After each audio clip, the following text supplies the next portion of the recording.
January 8, 1966. In the hazy heat of South Vietnam, a massive force of nearly 8,000 American and Australian troops began to mobilize. They were supported by waves of B-52 bombers, fleets of helicopters, and legions of armored personnel carriers. The mission was codenamed Operation Crimp. It was to be the largest single Allied military operation of the war to date, a massive hammer blow designed to smash Viet Cong resistance in the Cu Chi district once and for all. For the American command, the logic was simple. Cu Chi was the epicenter of the insurgency in the region. It was a key part of the Iron Triangle, a notorious Viet Cong stronghold just 30 kilometers northwest of Saigon. To control Cu Chi was to remove a dagger pointed at the heart of the South Vietnamese capital. The operation, planners confidently predicted, would be swift and decisive. This confidence was born from the sheer, overwhelming presence the Americans had already established in the area. The Cu Chi base camp, home to the 25th Infantry Division, was not merely an outpost. It was a sprawling, self-contained American city, carved out of the Vietnamese countryside. It was a fortress of modern warfare. Its perimeter was a formidable barrier of triple-strand concertina wire, sandbagged bunkers, and towering watchtowers armed with M60 machine guns that could sweep the surrounding landscape with interlocking fields of fire. Inside, a network of paved roads connected barracks, mess halls, command centers, and an airfield capable of landing C-130 transport planes. Artillery batteries stood ready to unleash a firestorm on any suspected enemy position at a moment's notice. The base was a symbol of American power, an island of technological supremacy in a sea of jungle. It was considered, by all conventional military standards, to be inviolable. Yet from the moment the base was established, something was deeply wrong. The fortress was being haunted. Patrols that left the wire would return with casualties, but often no one had seen the enemy. A single sniper shot would ring out from the dense tree line, claiming a victim, and the shooter would vanish before anyone could react. Mortar rounds would rain down on the base in the middle of the night, fired from a location that would be empty and silent when the counter-battery fire arrived minutes later. Supplies would disappear. Sentries would be found dead at their posts with no signs of a struggle. The enemy was a phantom, an invisible force that seemed to mock the very concept of the American fortress. He could strike at will from any direction and then melt back into the earth, leaving behind only confusion, fear, and casualties. For the American GIs, the area around their base was a place of nerve-shredding tension.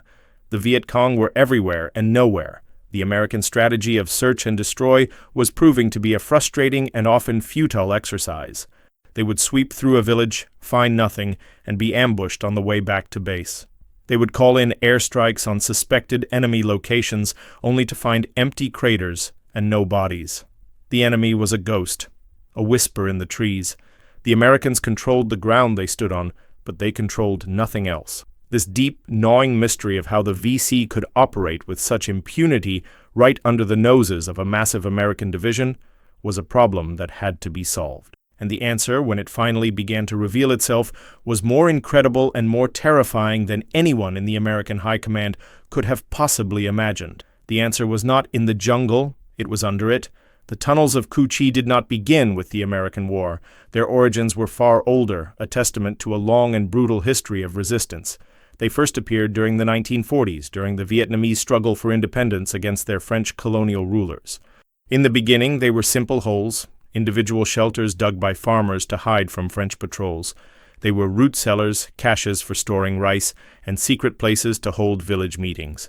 But the very soil of Cu Chi seemed destined for this purpose. The region was composed of a unique laterite clay that, when dry, became almost as hard as concrete. This made it incredibly stable, allowing tunnels to be dug without the need for extensive wooden supports, and resilient enough to withstand the weight of tanks and the shock waves of bombs. The earth itself was an accomplice. During that first Indochina War, the Viet Minh, the precursors to the Viet Cong, began to connect these individual shelters. A tunnel would be dug from a farmer's hut to a nearby well. Another would connect the well to a dense patch of bamboo. Slowly, painstakingly, a rudimentary network began to take shape. It was a strategy born from a simple, brutal truth. To fight the French in a conventional, open battle was to die. But to disappear into the earth was to survive. It was the physical embodiment of the guerrilla doctrine of hanging onto the enemy's belt, of being so close that he could not use his superior firepower without endangering himself. When the Americans arrived in the early 1960s, bringing with them a new level of technology and aerial surveillance, the Viet Cong knew that this subterranean strategy was their only path to victory.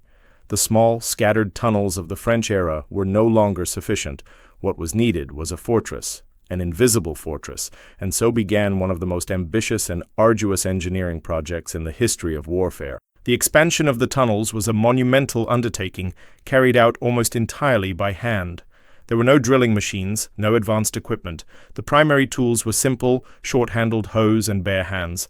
Soil and clay were scraped away, packed into woven baskets, and then painstakingly carried to the surface to be dispersed.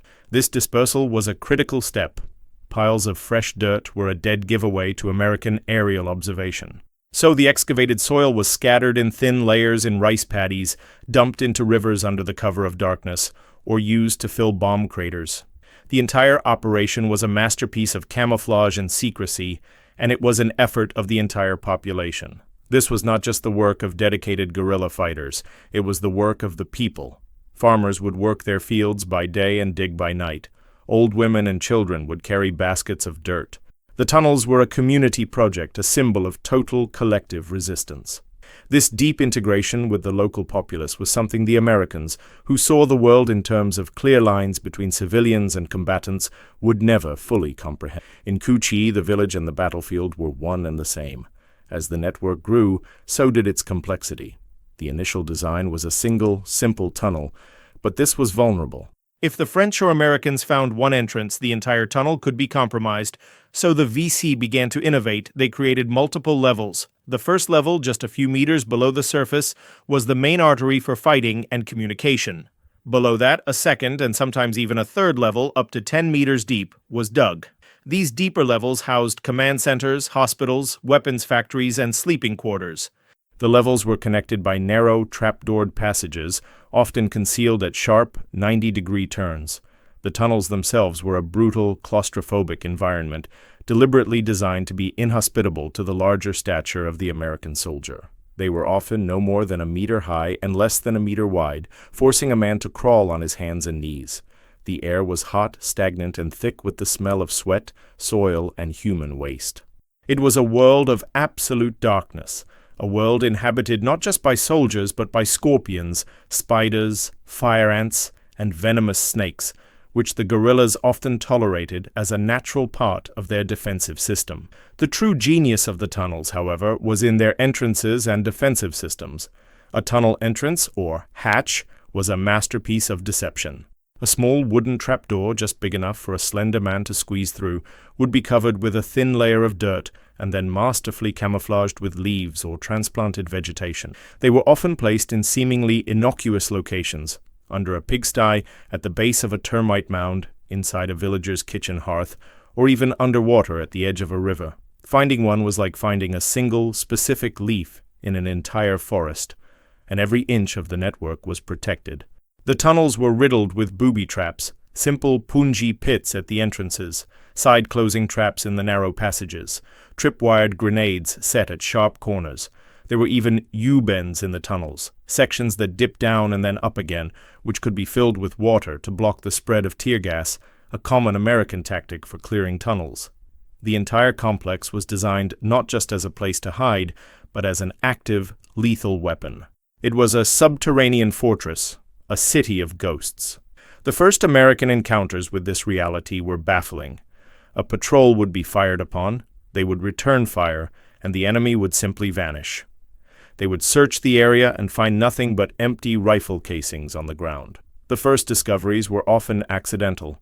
A soldier seeking cover during a firefight might lean against what looked like a termite mound, only for it to give way, revealing a dark, gaping hole. Or a heavy tank would pass over a patch of ground, causing a section of tunnel roof to collapse. Initially, the American command dismissed these as isolated spider holes.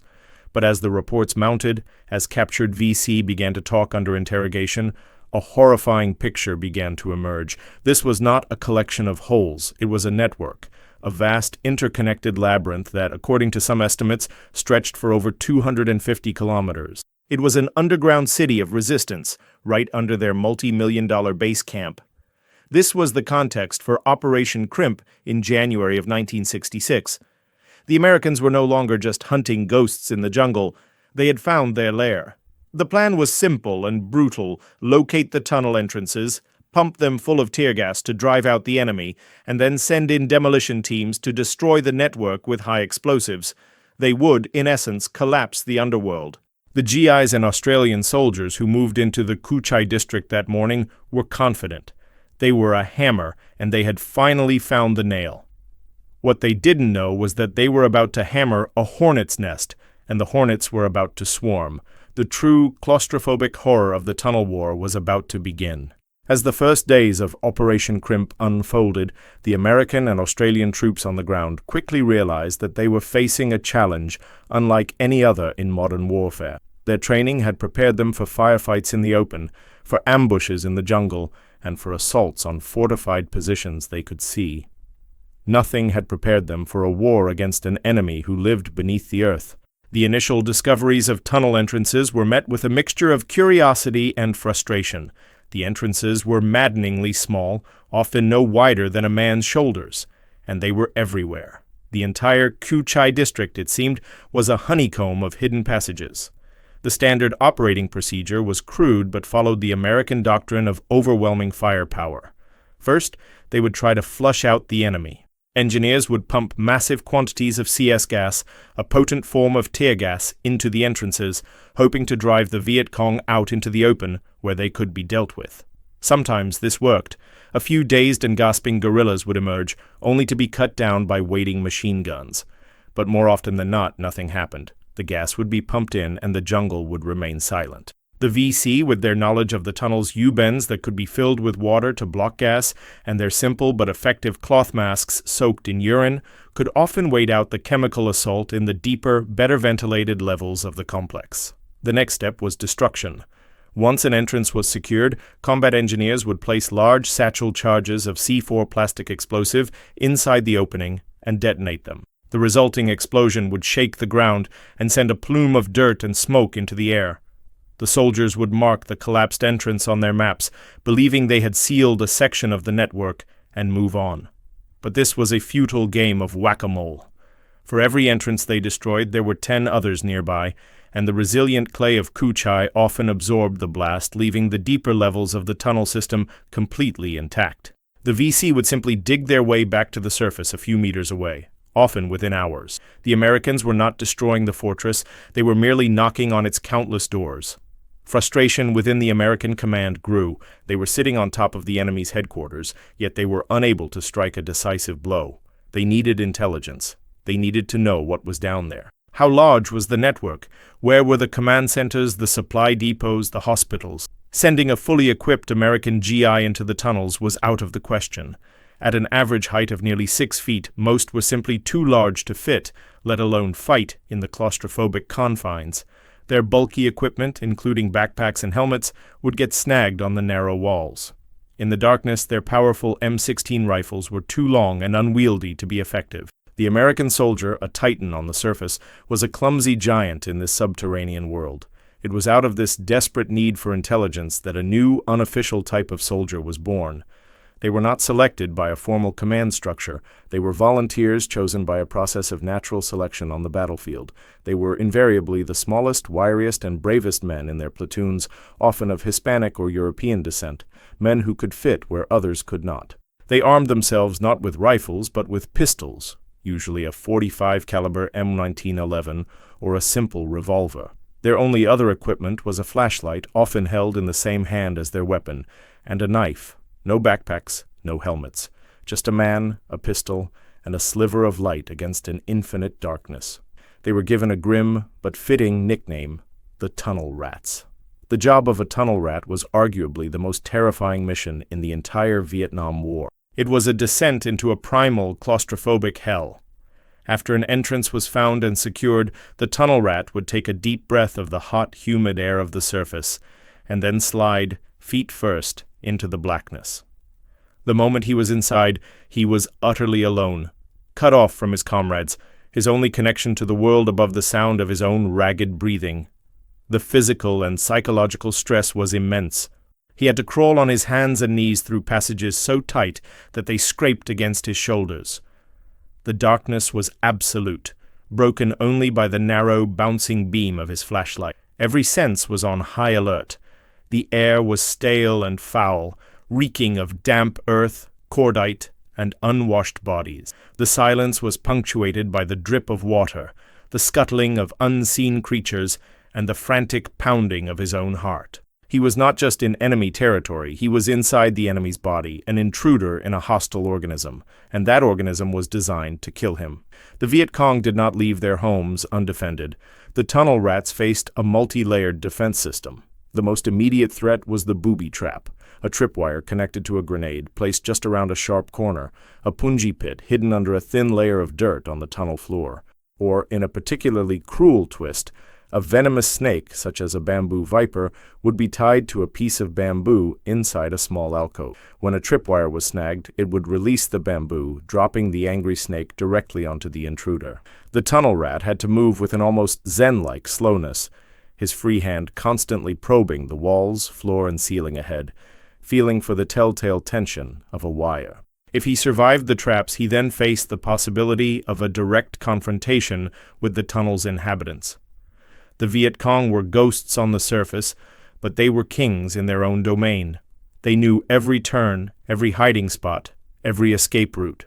A firefight in a tunnel was a brutal, close-quarters affair. There was no room to aim, only to point and shoot in the direction of a muzzle flash. The sound of a .45 caliber pistol firing in the enclosed space was deafening, the flash temporarily blinding.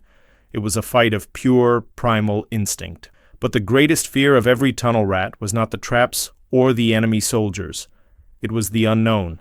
It was the fear of getting lost in the labyrinthine maze and never finding his way back. It was the fear of a tunnel collapsing, burying him alive under tons of earth. It was the fear of crawling around a corner and coming face to face with not one enemy soldier, but an entire squad, waiting for him in a larger chamber. It was a job that required a unique and almost suicidal brand of courage. During Operation Crimp, the tunnel rats made the first significant discoveries.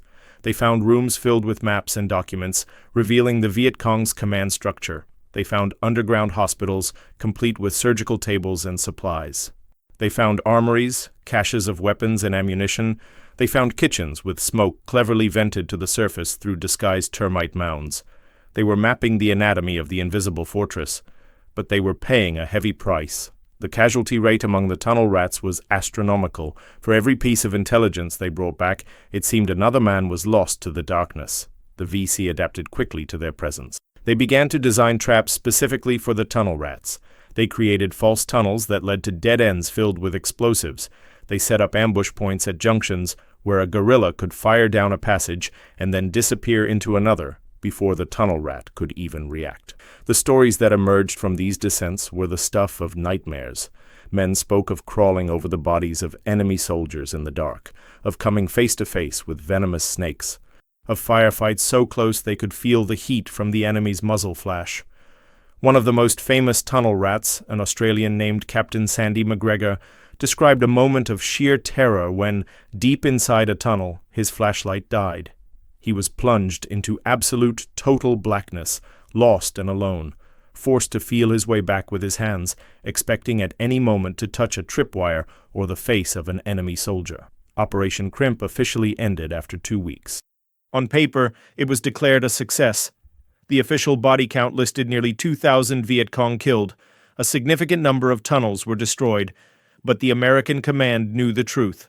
They had not smashed the enemy. They had merely stirred the hornet's nest. The moment the American troops withdrew, the Viet Cong returned, repairing their tunnels and re-establishing their control over the district. The hammer blow had struck, but the invisible fortress remained largely intact. The operation did, however, change the war. It revealed the true scale and sophistication of the enemy's subterranean strategy. It proved that firepower alone would not be enough. To win in Cu Chi, the Americans would have to conquer the underworld. The birth of the tunnel rats was a tacit admission of this. The most technologically advanced army in the world had been forced to rely on a few brave men armed with nothing but a pistol and a flashlight to fight a primitive medieval war in the dark. The ghosts now had a face, but it was a face that could only be seen by descending into hell itself. and the war for the tunnels was only just beginning. The lessons learned from Operation Crimp were stark and humbling for the American military. The tunnels of Cu Chi were not a minor tactical problem. They were a massive strategic fortress that rendered the American surface presence almost irrelevant. The High Command realized that small-scale insertions by tunnel rats, while heroic, were not a sustainable solution. The casualty rates were too high, and the intelligence gathered, while valuable, was not enough to neutralize the network. A new, more brutal strategy was required. If they couldn't conquer the tunnels from the inside, they would obliterate them from the outside. This led to the era of the Zippo missions and the B-52 arc light strikes. Zippo was the grim nickname for M132 armored flamethrowers, vehicles based on the M113 armored personnel carrier, which could project a torrent of napalm into a tunnel entrance. The idea was to incinerate the tunnels and anyone inside them, but this tactic had limited success.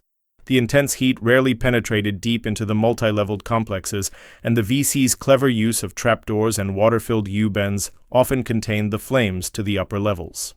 The more devastating approach was the use of B-52 stratofortresses. In arc-light missions, waves of these high-altitude bombers would carpet-bomb entire square kilometers of the Cu Chi district.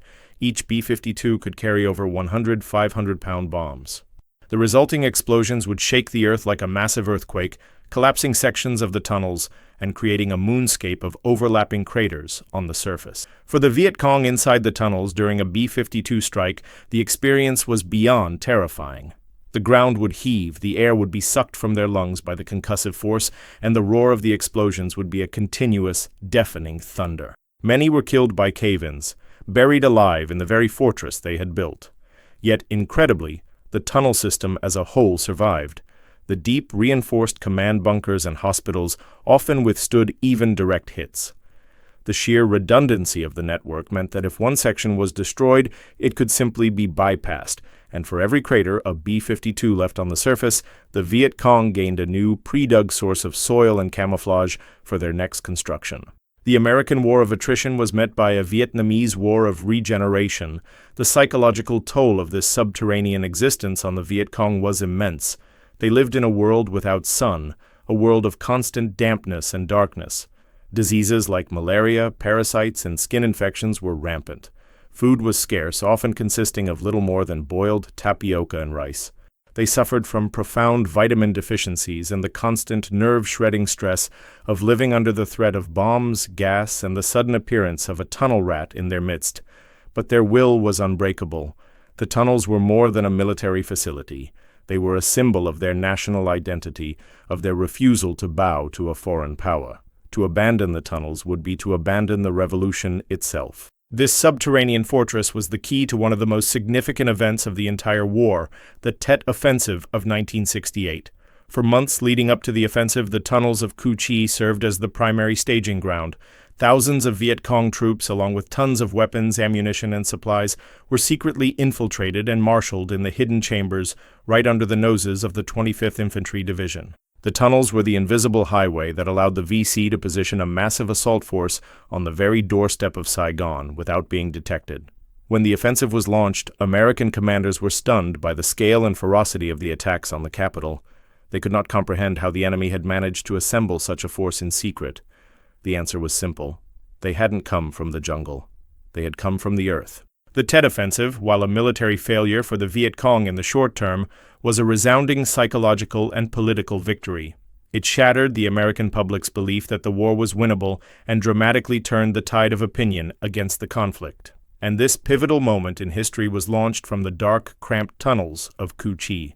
Even after Tet, the war for the tunnels continued. The Americans launched more massive operations, like Operation Cedar Falls, systematically destroying villages, defoliating the jungle with Agent Orange, and using massive Rome plow bulldozers to scrape the land bare, hoping to expose the network. But they could never fully destroy it. The complex was too vast, too deep, too integrated into the very fabric of the land and its people. The story of the tunnels of Cu Chi is the ultimate testament to the core thesis of the Jungle Ghosts. It is the story of how a seemingly primitive, low-tech approach to warfare, when combined with absolute determination, local knowledge, and strategic genius, can neutralize and ultimately defeat the most technologically advanced military machine ever assembled. The tunnels were a weapon, a sanctuary, and a symbol. They allowed a guerrilla army to live, to plan, to fight, and to endure right in the heart of enemy territory. The American soldiers who fought in Cu Chi were not defeated by a superior weapon or a larger army. They were defeated by an idea that turned the earth itself into a fortress. They were fighting an enemy who could vanish at will, a ghost who lived in a world they could not see and could not comprehend. For every GI who served in the Iron Triangle, the ground beneath his feet was never just dirt again. It was a place of secrets, a place of ghosts, a constant, terrifying reminder that in Vietnam, the deadliest enemy was the one you could not see. Today, parts of the Cu Chi tunnel network are a historical war memorial. Tourists can crawl through widened sections of the tunnels, getting a sanitized, fleeting glimpse of the claustrophobic reality. But these preserved sections are just a whisper of the vast, unconquerable city that once was. The true legacy of the tunnels is not in the earth itself, but in the profound lesson they teach about the nature of war. It is a lesson in humility, a lesson in the limits of power, and a testament to the incredible, terrifying, and ultimately triumphant power of the human will to resist. If you value the rescue of this story, please like and subscribe to the channel.